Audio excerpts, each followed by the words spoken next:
pong dumarating na pagsubok sa isang buhay ng isang taong nananampalataya, pilit pa rin natin bumabangon at ipinagpapatuloy kung paano ang pagsagawa sa mga alituntuning sinanggap natin sa ating Panginoong Diyos. Nawa ang sinanggap natin iyon ay maipakita natin hindi lamang po sa sinasabi nating mga salita, kundi may kalakip po na gawa. Yun po ang unahin natin alisin kung ano ang mga pagdududa sa isip ng isang tao upang doon po natin talaga matanggap at maramdaman kung tunay nga po na ang banal na Espiritong tinanggap natin sa ating Panginoong Diyos ay ang ipinagkaloob ng ating Panginoong Diyos. Mula po sa Benedict Group, bumabati po kami sa ating ayat ala espiritual sa ika-16 na anibersaryo. Sa grupo ito, nais po ako nagpapasalamat dahil sila po ang maliban sa ating grupo. Sila po ang sabi ko pangalawang pamilya ko na nagpalataya pinaroroon na siguro. Salamat po ng tulong. Ano po ito? Mataas ito. Ano ito? Takataw ito. Tangamin pasaway ate.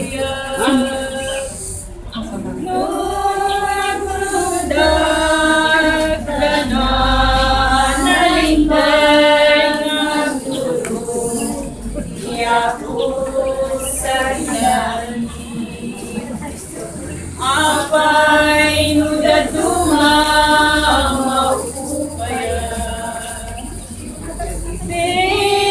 Tingari malitlipatan Uray kastan yaku adalata mangipaay sumad nagipig problema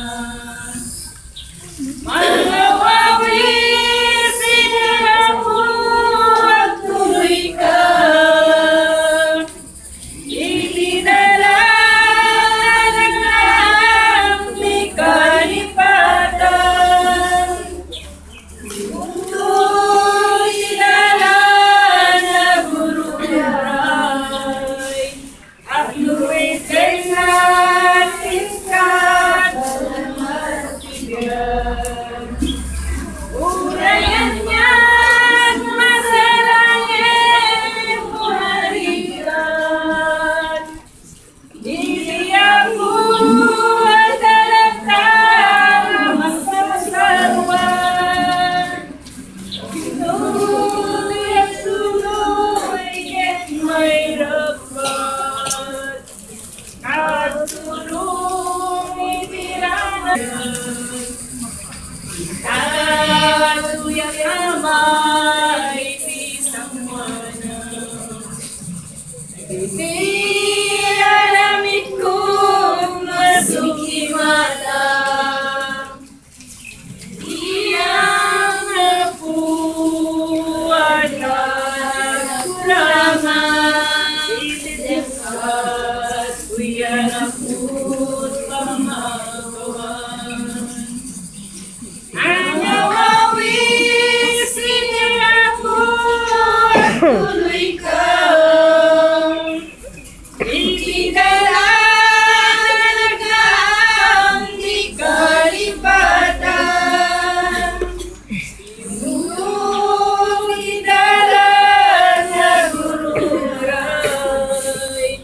At tuwidin na kinikat balangat ibiyag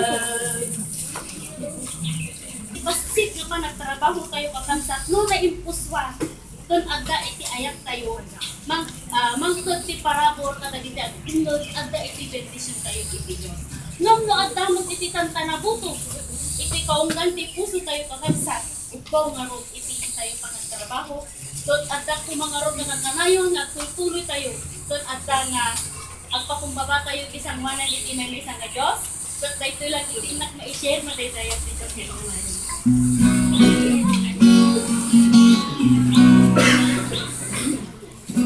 At kaya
pag-ibig niya ay dakila.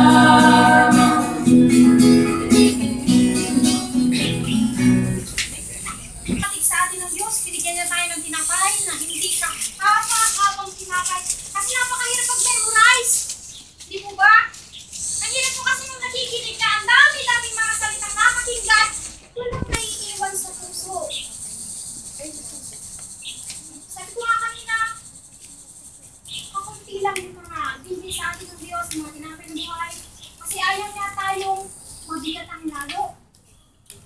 Dahil ang nais na ngayon sa atin sa araw na ito ay ang ilabas ang lahat ng ating nabigahan nang tayo naging isang. Light lang tayo kung lumakad pag uwi natin sana nga.